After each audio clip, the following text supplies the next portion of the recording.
Welcome everyone to Congregation Va-Dor. Today is October 18th and it's Tuesday and we're on for Touch of Torah. We're at the beginning of the Torah. Simchas Torah begins the Torah again with Genesis and Bereishit. And we're losing Rabbi.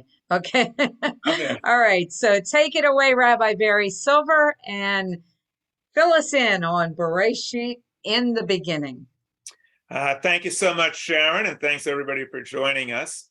We are discussing tonight a passage that really should be divided into 3 or 4 different sections because there's so much in this first chapter, the first few chapters of Genesis, so many different stories that it's a lot more exciting than, for instance, some other sedras where you just have a bunch of animal sacrifices. I mean, you got Adam and Eve, you got the creation of the universe, you got the Tower of Babel, you have all types of things going on that are really quite extraordinary.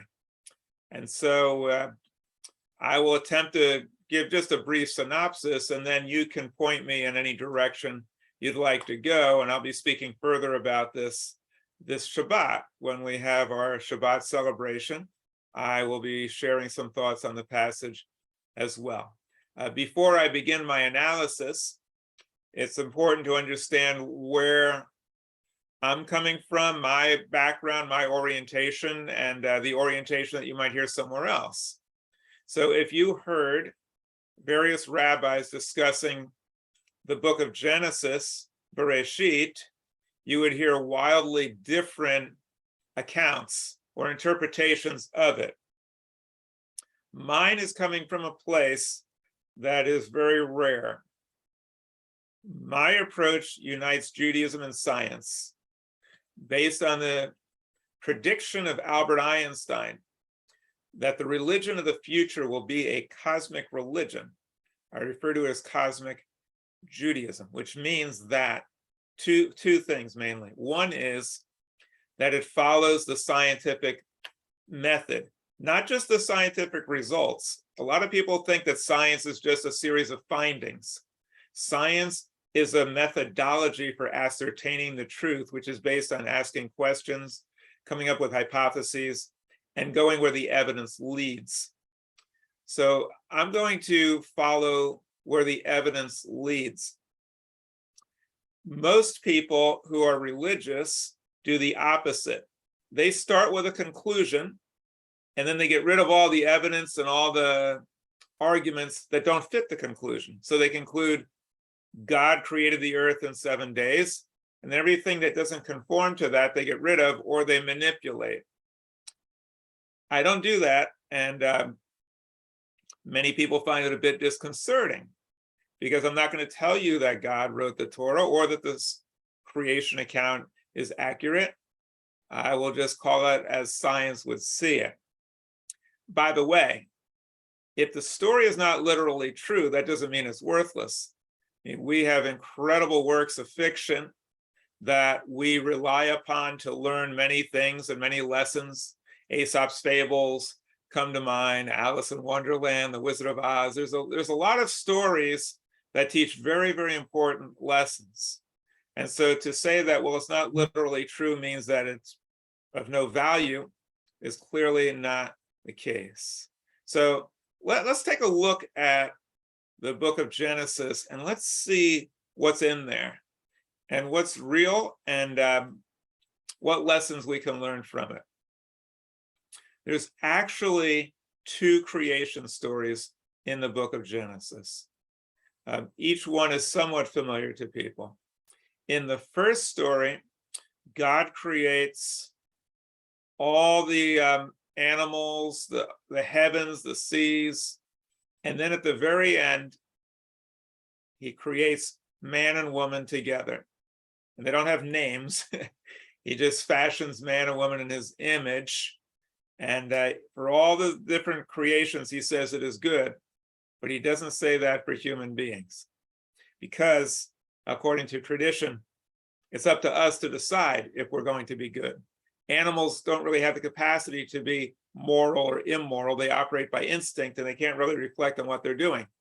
Human beings have that capacity. So it's very interesting That it doesn't say that we were created good. It says that we were created. It's up to us to determine whether we'll be good or not.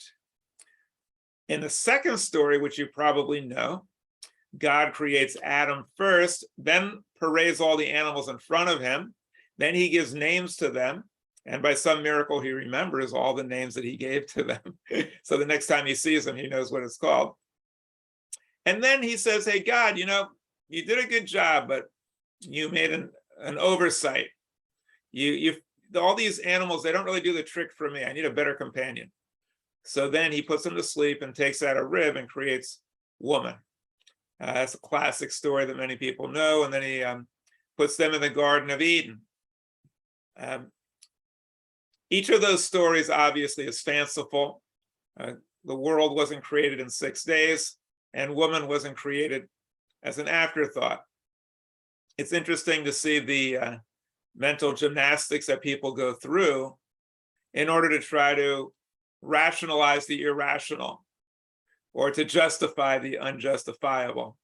I will share with you a little story that happened to us maybe 6 months ago that involved one of these Zoom discussions where Sharon, of course, she was the moderator. And I was being as polite as I could be and respectful as I could be to the Orthodox rabbi. And he was trying to explain that the book of Genesis and the creation story, the creation of the earth in 6 days, with the earth being created from the very beginning, before everything else, and day and night happening before the sun was created, when we know the earth really came along billions of years after the origin of the universe. I was listening very politely and respectfully until I asked the question, do you believe that in carbon dating, that these animals are actually millions of years old? And the rabbi said, well, yes, I do believe that they're millions of years old. So I said, well, then how could the earth only be 5,700 and whatever the year was, 78 years? He said, oh, well, that's rather simple. The animals were born millions of years old. At which point I blurted out, that's insane. And then Sharon, of course, chastised me afterwards for being disrespectful, but I said I couldn't really help it. I just blurted out what seemed obvious to me. It's insane. So I don't have anybody here standing next to me, so I guess I don't have to worry about offending anybody unless that rabbi's listening. But the idea that the book of Genesis can be reconciled with science is absolutely insane. Okay, so clearly it was written by people who had absolutely no idea about modern science, evolution, cosmology. They were totally wrong about it. But let me share with you how they were right. Let me share with you what they got right. In Hebrew, there's 2 words for in the image of. So in the first account, it says that human beings were created b'tselem Adonai. Tselem means image, and it's like a physical image. Related to the word tselem is matzlema, which means a camera. A camera takes an actual physical image. So b'tselem Adonai is the first version of creation, which goes back to an earlier time when they actually thought that God was anthropomorphic. They described God as enjoying the aroma of charred flesh. They described God as coming down to visit and walking through the garden. They described God as getting angry and having human emotions. And it's a very physical, raw, primitive type of God that's described. And there it says, but B'Tselem, we're created in the image of God, a physical image. Later on, in the second account, it uses the word domeh, b'dimut Adonai. Domeh means we resemble God, but not in a physical way. What's the takeaway from that? Well, we do learn a lesson that our ancestors believed that all human life was sacred and special and holy. If all human life is B'Tselem Adonai, B'Dimut Adonai, in the image of God, then it's all sacred. And so it has to be treated as such. That's a really, really important lesson. It doesn't say all Jewish people, it doesn't say all white people, it doesn't say all men. It says all human beings are in that image. That's a really, really important lesson. It would be better if it said that all creatures were created in a divine image. They all reflect their divine creative power. But it does say in Genesis that all the creatures, when they were created, God observed they are good. What does that teach us? It teaches us that even animals that seem to be annoying, like a mosquito or an ant or something, they're part of the web of life. And they also have intrinsic value to themselves. And they shouldn't be subjected to cruelty or torture. Doesn't mean we have to be like the Hindus that go to crazy extents not to do any harm even to a bacteria. But it does mean that we should treat all animals to our greatest extent with compassion, and to do so is a Jewish trait. The other word, domeh, means that there are certain qualities that describe what our ancestors envisioned was divine that we seem to possess.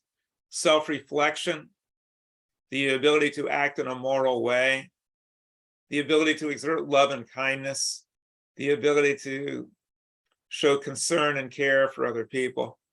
These were considered divine qualities. Do we need to believe in a supernatural being to believe that we possess such qualities? Absolutely not. But what our ancestors were trying to impress upon us is the fact that we have these capabilities within us that are divine or holy or sacred. Sadly, we don't always use them. We have the ability to choose, and many times we choose not to act in such a manner. But our ancestors believed, and we still do believe, that each one of us has the capacity to act in a divine way, and that we have qualities that are not necessarily supernatural, but they're natural and they're super. And so these are important lessons that the book of Genesis can offer to us. If we take it literally and we accept the myth as reality, then, as I like to say, we'll be myth-guided, myth-led, we'll myth-understand our basic natures, and we'll become mythogynistic because the original stories are not too friendly towards women. So we'd be well advised to dispute the literal understanding of the Torah. Sadly, most rabbis don't. Most rabbis don't want to go there. They don't want to burst the bubble of people who want to believe in this. And they kind of figure it's innocuous. If they want to believe these things, if it makes them happy, that's fine. I don't take that view at all. If you believe nonsense about how we got here and our basic nature, then you can be led to believe nonsense about everything else, as we see in our political spectrum. In the religious realm, we need to teach real life thinking, rational thinking. We don't want to train people to believe irrational things, because then they'll be ripe for the picking. They'll be ready dupes for the first charlatan who comes along. I won't mention any names at just this juncture, but it's patently obvious who I'm referring to. Now, we also have other stories that have a lot to offer as well. We do have the Tower of Babel and the city of Babylon. Many people think that the Tower of Babel is a fable. It's not really true. That's correct. It never really happened. But Babylon is true. You can see it every time the rabbis open up their mouth, they babble on. So Babylon really does exist. It's a real place. And in order to avoid having Babylon exist right here, I will end my comments and open it up to discussion. You're also free to discuss what's going on in the world. There's a lot of things happening in the world, including some incidents of anti-Semitism from some rather famous people, which we can talk about also. But let's begin by offering any comments or questions that you have about the book of Genesis. Go ahead, Valerie. I just have to say, going back to when you first began to speak just now, I was on that Zoom when you made that comment. And I was laughing so hard, I was crying. I just have to tell you that. I thought it was hysterical. When he said, animals are born at 6 million years old. I was flabbergasted, and believe me, my reaction was the same as yours. This guy's nuts. Well, Sorry. Well, I appreciate your saying that. I'm glad I wasn't the only one. It does make good for good copy. I mean, it's good to be, I guess, to react honestly at times. And it is really interesting to get an Orthodox rabbi to come on with me. It doesn't happen often, but when it does, it's great. So if anybody knows any Orthodox rabbis or traditional rabbis, bring them on. Or if you know any Republicans. I got an interesting email from a friend of mine, Tom Trento, who is extremely right-wing fundamentalist Christian, loves Trump, and he sent me something from something called Jexit. It's a Jewish right-wing folks, and they said, "Is Trump anti-Semitic?" And they mentioned his latest quote, and they said, "No, of course not." So I said to him, "Well, he could shoot someone on Fifth Avenue and you'd still support him. So that doesn't really mean much." I said, "But why don't you and I debate? Let's debate if he's anti-Semitic, or let's debate which political party best reflects Jewish ideals." Unfortunately, I haven't heard back from him. But if you know of anyone, right-wing candidate, politician, religion, fundamentalist Christian, if you know of anyone who would be willing to come on and go one-on-one with me in a debate, please let us know. Anybody else? Go ahead, Alan. Rabbi, I got to admit, I don't know the story of the Tower of Babel. Oh, the Tower of Babel. That's a great one. Let me just explain a little bit about the Tower of Babel. Okay, so you're going through the Torah. It talks about creation, and then it starts talking about this guy begat this guy, and this guy begat that guy. And then all of a sudden, you're in Babel. Babel is the city from which the name Babylon derives. And Babylon was a real place. In biblical days, Babylon was like the United States of America compared to a little country in Africa. It was the main power of the day.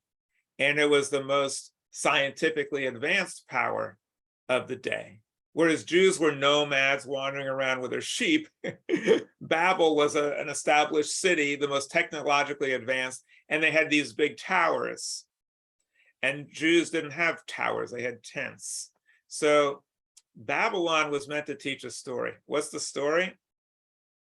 The people of Babylon got too big for their britches. They wanted to discover the secrets of God. Instead of leaving the mystery open, they wanted to go up and find God. So they started to build a tower tall enough to extend up into the heavens so they could track down God and be on a par with God. Well, God didn't really take to their chutzpah in trying to discover his whereabouts. So he figured out a way to confound their efforts.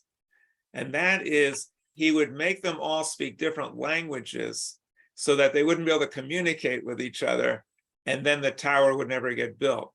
The problem with the story, one of them, is that about 5 chapters before that, it says that the people were all speaking different languages. So mind you, 5 chapters before, it talks about this guy begat this guy, and this guy went here, and this guy there, and these people were speaking this language, this speaking this language. And then all of a sudden, 5 chapters later, to make this point, now they're all speaking the same language. All the people on earth are speaking the same language. And then they build this tower, and now they're speaking different language. So it doesn't make any sense. To the Orthodox mind, that's not a problem at all. Because for God, there's no sense of time. The future, the past, the present, it's all the same. So what he's saying before, that they all spoke the same language, that easily could have, different languages that easily could have come afterwards. So it doesn't matter to them. But that's one problem with the story. The other problem, of course, is that modern people don't think that God would get worried that they're going to find out where he's hanging out by building a tower. So it doesn't really seem to make sense today. but to the Orthodox mind, it actually happened, and it's literally true.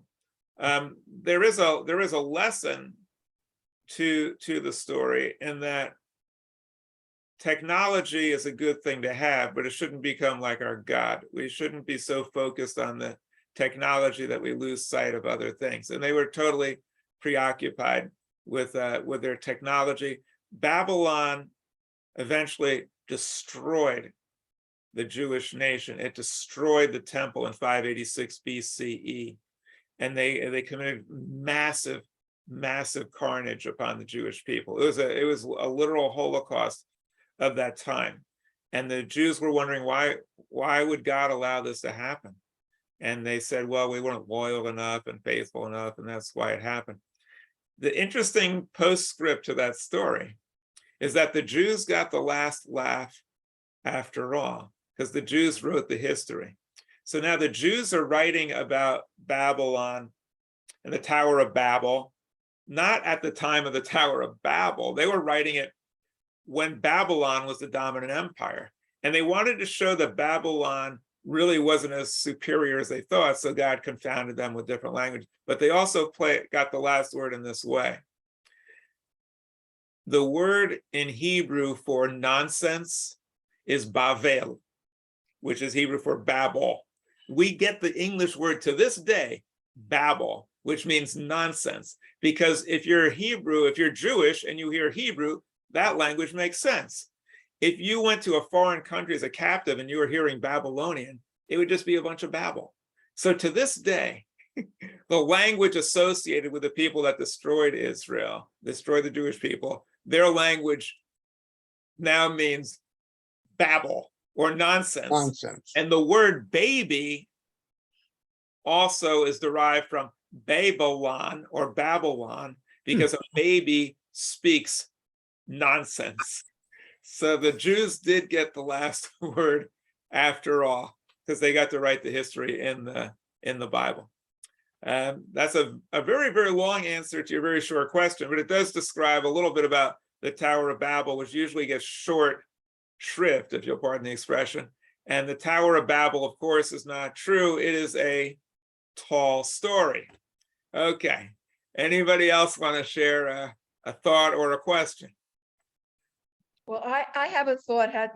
We talk about the historical aspect of the Torah. We also talk about the fact that the Torah, in many instances, is anecdotal, to teach lessons, to bring to the forefront issues maybe possibly of today by using stories of the past.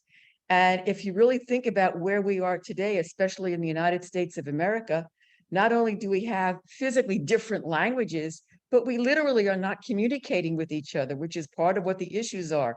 Men, women, Democrats, Republicans, Jews, Christians, everybody, Haitian, Blacks, Israelis, Latin Americans, we're all not speaking the same language. We're not speaking cohesively to each other, and we're not understanding each other's circumstances. And I could see where the United States of America is almost emulating the story of the Tower of Babel. We are not communicating with each other, and we're seeing a phenomenal civilization and possibly the greatest experiment in world history, democracy, almost crumble right in front of us because we're not communicating anymore. We're not seeing everybody else's point of view. So to me, this story is very frightening because you can actually project in the past into what's happening right now in our own time. And I think that's really very scary. That's a really good point that you raised. I just saw something the other day on TV. They were talking about Latinos, and they were saying that within the Latino community, there's some who look down on others in the Latino community who don't speak Spanish. It's like they don't even consider them to be Latino. Or how can you even say that you're part of this culture if you don't even speak our language? And there were others who were saying, no, I'm Latin culture, I don't need to speak the language. But what you're talking about language is very important. The way I see it is this. First of all, I agree with your point. To be cohesive as a nation, we all need to be on the same page as far as the same language is concerned. If you don't know English, you really can't participate fully in democracy, and you're going to have difficulty integrating and being the same mindset with other people. So I, for one, believe that all people in America should speak English. And I taught English as a second language. I was actually doing that up until a few months ago. However, I also believe that people should be taught to speak their own language if possible. Now, it's not easy to do, but like I taught my kids some Hebrew, some French, some Spanish, because it gives you an insight into another culture. So I think that if you are from a different culture, you should be proud of that and share that culture and teach the language to your children, because they'll be much smarter. We know from sociologists that if you speak two languages, it expands your mind and you can see things in different ways. You're much smarter. Many people think, well, I don't want to teach them my language because that'll make it more difficult to learn English. And fortunately, behavioral psychologists know that's not true.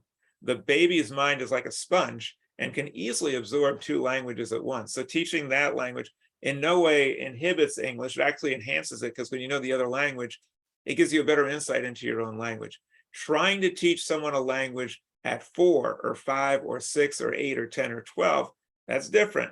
Then it's going to require a huge amount of heavy lifting, and it might deprive them of trying to learn something else. But if you do it from birth and teach them two languages at once, it's a really great way.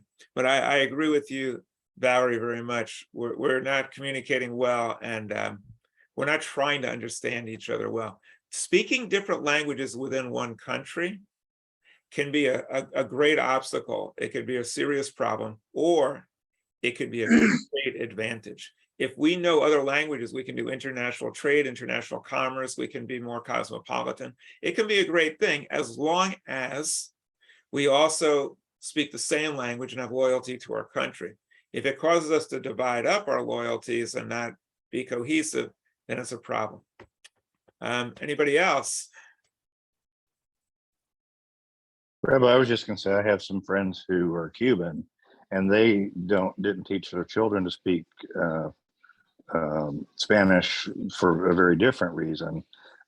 They didn't want their families to remember what the families that came over from Cuba had to go through. They didn't want the traditions brought on and so forth. So sometimes there's a different reason, but I agree with you. I think it's a shame when anybody, with Native Americans, for instance, I know a lot of people with the missionaries and so forth, they try to teach them not to do Native American things. And I just think that's a shame.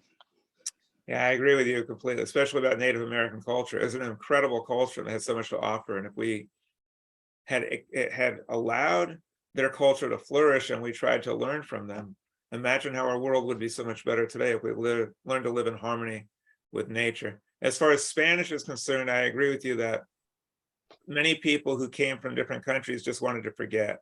They didn't want to remember what was going on. But another big problem is that a lot of people look askance at those who are speaking a different language. They hear it all the time. Speak English.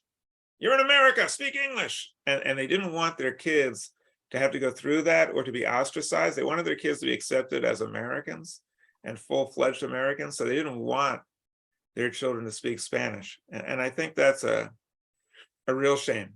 I really do. That's why I taught my kids different languages. I remember that at Va-Dor, we had a discussion. It might have been like 20 years ago. And I was raising my kids, and I guess it wasn't, it was probably about 15 years ago. So I was raising my kids where I only spoke to them in Spanish and Hebrew, some French. And so one of the people in the audience, she's on our board actually, she said, I think it's terrible that these parents are speaking to their kids in a foreign language. When they come to America, they should speak English. So I said, well, I guess it applies to me too. I have to plead guilty. I speak a foreign language to my kids too. But yeah, I agree with you. It's a great cultural loss when we become homogenized, and we're lacking something as a culture if we don't take advantage of the different cultures that we have. The diversity is absolutely a strength if it's used properly. Anybody else? Gloria, are you trying to get a word in? If you are, you're silenced. Okay, go ahead. Can you hear me? We do now, yes. Okay. I wanted to discuss about Yiddish, which is a fading language. Yes. And I don't know if you know this, but there's a class of 50 Chinese students in China who are learning Yiddish just because it's a dying language. They want to keep it alive. I thought that was very interesting. That is very interesting. They're known as Orientas. They're male. Gloria and I had a discussion about that at the event on Sunday, because I heard it on NPR that there are several universities in China that are actually teaching Yiddish. They're Yes. teaching it because they don't want the language to be lost. There are many universities in China teaching Yiddish. I was shocked. I would love to hear Yiddish spoken with a Chinese accent. I would just be curious. Yeah. That's fascinating.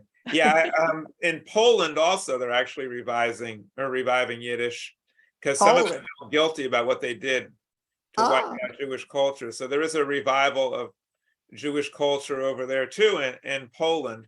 And That's yes, amazing. it is sad. It is sad to see the loss of Yiddish. I'm glad that people are trying to revive it. Well, I think people in this country, and I think this, and I know that there's a hand raised, so I'll be very quick. If you go way back when we had the immigration going through Ellis Island, I know we're all, unless we're indigenous people, we're all descendants from immigrants. And I remember my tante coming over, and she spoke 6 languages when she came through, except English, but she spoke German, she spoke Romanian, she spoke Russian, Wow. she spoke Italian, she spoke all these languages, and yet they considered her illiterate because she didn't speak English. I mean, we are such an unsophisticated country, historically, that it's almost frightening. It really is. Yeah, that's true. That's true. Who else? Who wants to jump in? Mr. Wolf, would you like to speak? Go ahead. Yes, Rabbi, it's quite interesting, the topic this evening, the discussion. It kind of reminds me of getting back to compassion, civility, because we could be Anglo-centric, speak one language. There was a party that was hijacked, and then they gave up the hijack part of it, gave up the compassion, the civility, yet they think they all speak the same language. So, I mean, we have to get back to the roots of bringing religion back into the classroom, like the commandments, teaching civility. I mean, it was a core to survival. I'm not saying go back into the classroom and beat students overhead with a Bible or a Torah. Okay, what I am saying is, going back to civility and compassion, empathy.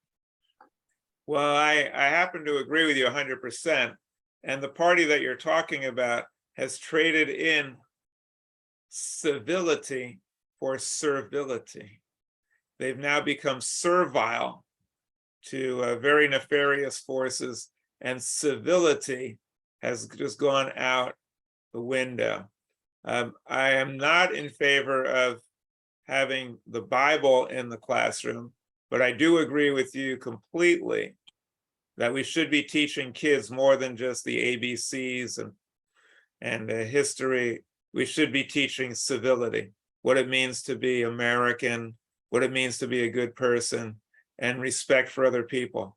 And I believe that one of the reasons why we see all these school shootings is we do have way too many, we shouldn't have any, but assault weapons, and it's too easy to get access to them.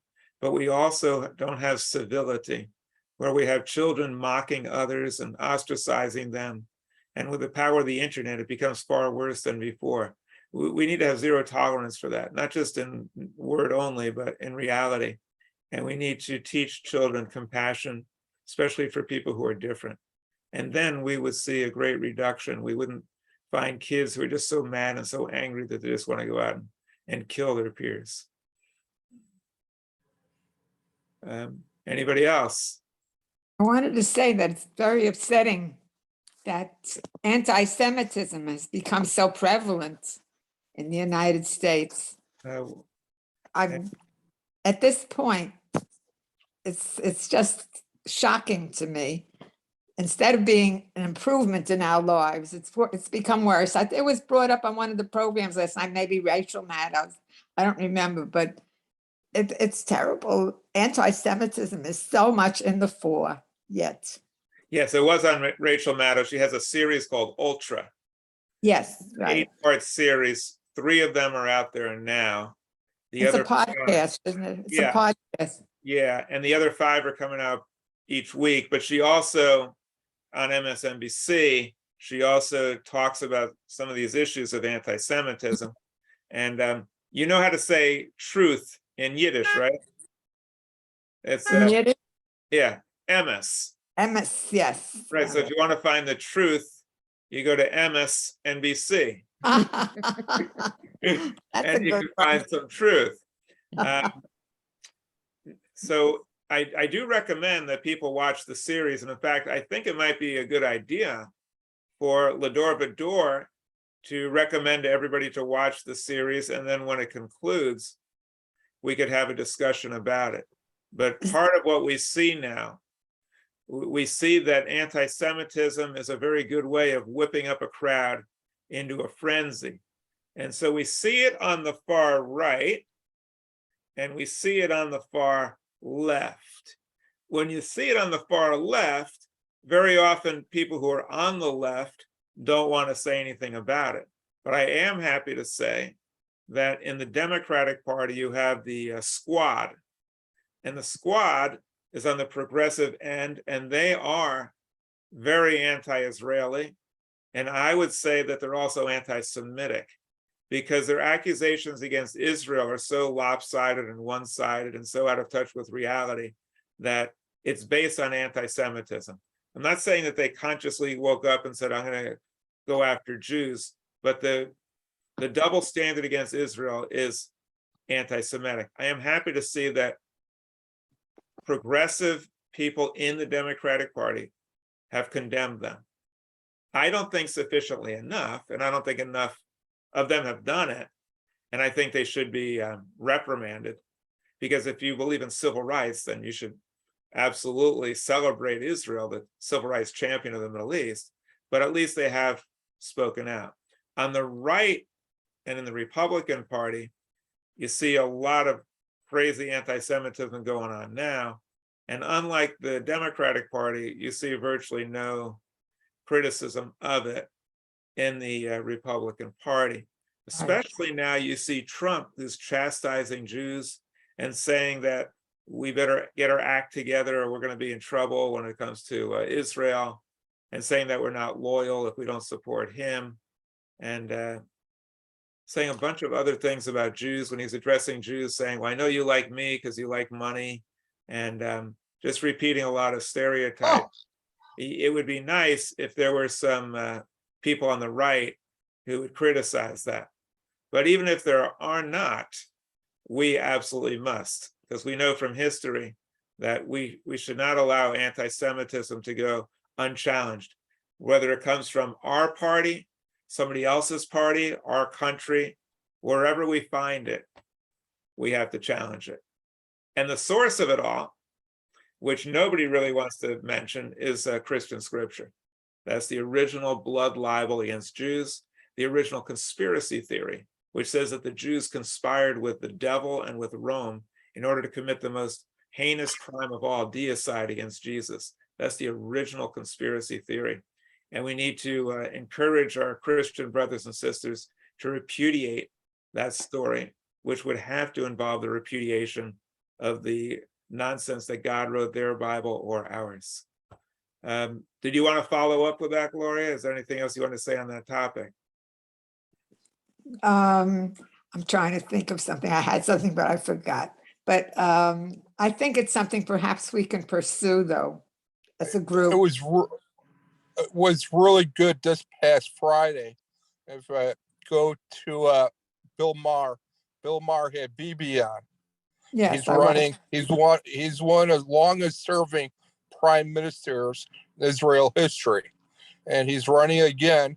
And he talks all about anti-Semitism. He says the 1,000-year-old problem that's been going on is not going to change. The socialists accuse of this, the communist accused of that, the capitalists, and it's quite interesting, his perspective. But that's on Bill Maher last Friday. So What did Bill Maher have to say about it all? I'm not going to speak for the man, but when you get a chance, Rabbi, check it out. And there was agreement, yes. So I would check it out. Not to do an endorsement for Bill. I mean, he can endorse himself. So, but as far as Bibi is concerned, I suspect that he didn't go all the way back to the original source of anti-Semitism, which would be Christian scripture, because he derives great support in Israel from Christian fundamentalists. So most Jewish people just don't go there. And so that issue is never fully explored or even discussed. But it's a shame, because we need to get to the source of the problem to undo it. And most Jewish people that I know and listen to don't go all the way back to the original source of the problem. But that is, I appreciate you letting us know. I always enjoy listening to Bill Maher. He's a Me too. great commentator. Yep, great commentator. He's not religious in any way. He never discusses religion about himself. He discusses religion, but always in a negative way. I do appreciate Bill Maher in that he's a very candid, outspoken social Liberal. right? But he goes after liberals too. I mean, he takes quite a bit of pains to really expose liberal. I saw him do something about wokeism. I mean, he's really pretty objective, I believe, in going after anybody in sight. The thing that I'll say about Bill Maher is the same that I'll say about Christopher Hitchens. Hitchens, Olav Shalom, was like the smartest guy I've ever heard. I mean, he was incredible. He was brilliant. He was witty. He was funny. And he was one of the 4 horsemen of atheism, who as an atheist believed that all religion was bad. And Bill Maher is in the same camp. Bill Maher never met a religion that he likes, and he never says anything good about religion. Now, most of what Bill Maher and Hitchens were saying is true when it comes to fundamentalist, irrational religion. Neither one of them allows for the possibility that religion could and sometimes is rational. And if religion is rational, then it could teach people to be good and kind and just and moral, and help people to deal with life transitions and things. So it obviously has the potential to be a very good force for people. I believe it is at Va-Dor and the Unitarians and many progressive groups. Neither one of them ever has anything good to say about religion. The closest they came was Christopher Hitchens said in one of his moments, he says, I have to admit, I have a sneaking admiration for the Jewish people. He says, because they're always defying authority. He says Moses argued with God, and the Jewish people are always arguing with the power structure, and it's based and built into Judaism to ask questions and to be kind of like a pain in the neck. He says, I like that about Jewish people, as opposed to, he said, with Christians, they're taught to be sheep and to be part of a flock and to go along with the authorities. So he did say that. He did have some things to say, but in general, they had nothing good to say, as opposed to Carl Sagan, who was also a great scientist, but Carl Sagan saw very positive things in religion as well as the negative, and he believed that religion and science could work together in order to create a better society. And his views are very influential with me. A lot of what I do as a rabbi through Cosmic Judaism and out Va-Dor, if you read Carl Sagan, you'll say, aha, now I know where he's getting this stuff from. Especially if you read one of the best books I've ever read in my life, which is Shadows of Forgotten Ancestors. It's by Carl Sagan, and it talks about the beginning of the world from the very, very beginning, like the book of Genesis, like we're reading, but the actual creation of the universe, and then of earth, and then of animals, and then of people. It describes the whole process. And it also describes our true nature, what we're really like biologically, anthropologically. If you think about it, the purpose of religion was to try to help people understand, how did we get here? Where did everything come from? What are the powers that govern this universe? And how can we live in harmony with those powers and each other? If you think about it, that's what science does. And that's how science gives answers. And what Carl Sagan does in that book, better than anyone I've ever seen, he answers the basic questions of religion. And he does it in a way that's entertaining and also very inspirational and also very scientific, but he doesn't come across with a bias against religion. Where religion goes wrong, he says so. And where religion is right, he says so. And how religion can become better, he's a prophet for our times. What's the name of the book? Shadows of our Shadows of Forgotten Ancestors. What he means by that is that each one of us carries within our bodies and our DNA, in our psychological makeup, the shadows of forgotten ancestors. And what he says is, in the beginning, he has there's actually a picture on the cover of the book of a baby at a doorstep. And he says, imagine if you found a baby at your doorstep. You would kind of wonder, like, where's this baby from? Who are his parents? Who are his grandparents? What's his legacy? He says, that's how we are as human beings. We're like a baby at the doorstep. We have no idea what happened before us. He says, most of us, we might be able to remember back 2 generations. We probably know our grandparents, maybe our great-grandparents. And then he says, but if our great-great-grandparents, or probably our great-grandparents, if they walked by us on the street, if they were to come back and pass us on the street, we have no idea who they are. And we don't even know anything really about their lives. And that's only 4 generations. He says, but we go back 100,000 generations as a species and millions of generations as living beings. And we know nothing about all of it. But these ancient ancestors, their shadows influence who we are and how we got this way and what it is like to be a human. So he examines human beings, not from our own conceit, like we're gods or godlike, but based on the influences of our ancestors and what worked genetically in evolution, what characteristics we needed to survive, and how those characteristics are manifest within us. It's really brilliant the way he does it. Also, he describes a lot about like how hormones influence us, and why is there war and peace? Why is there differences among the genders? Does it have to be that way?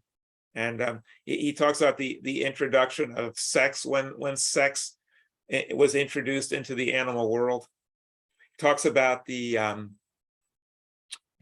origin of oxygen and how creatures were being killed off by oxygen, and then they learned how to adjust through mitochondria and the different DNA that's in our mitochondria compared to the DNA in the rest of our cells, and how it's just a fascinating book. And I get a lot of my information from him and from Hitchens and from a lot of other great scientists, and from Einstein. So maybe we could read that book and then go and have a discussion about that as well. Anybody else have any questions about Genesis, about anti-Semitism, about our approach to Judaism, where we should be going as a congregation, what you'd like to see us do or not do? Anybody else? I read another book a very long time ago, and it was called the Book of Abraham, but it wasn't a religious book. It was about this man who literally was able to trace a lot of his history back to almost before the Gutenberg Bible. And then he was able to go back even farther, and he sort of plugged in his DNA. A lot of it is historical, some of it he just kind of plugged in, but he was able to go back to almost Mesopotamia. It was a fascinating book, how he actually traced back his history and his potential history. It was called Book of Abraham. And I've never read an 800-page book before, but I did this time.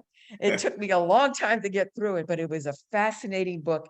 And I wish I knew who wrote it. I'll do some investigating, but that too was a very, very fascinating book about his history, going back and how the religions came together and how it all happened, to bringing us up to modern times and his present state of affairs religiously. It was just fascinating.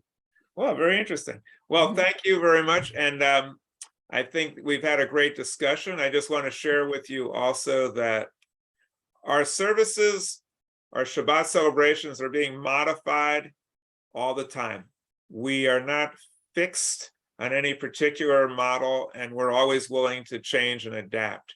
So one of the ways that we're doing that, we are streamlining the service somewhat. I think we should call it a happy hour, because we're trying to be inspirational and joyous and also keep it within an hour. So the offerings are a little shorter. We're trying to get more to the point. We're trying to make it very uplifting. And we're also trying to make it very accurate. And we really, really want to bring everyone together. We're really thrilled that the pandemic seems to be on the waning and that we're able to get together. We really want to get people together and share ideas and share our joy.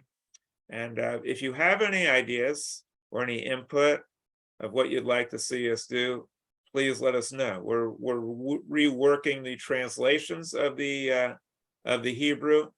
I believe Hebrew is an awesome language, and so I'm sharing that with people and explaining some of what the Hebrew words mean. And I appreciate everyone being here tonight. And Rabbi, yes, I have a question.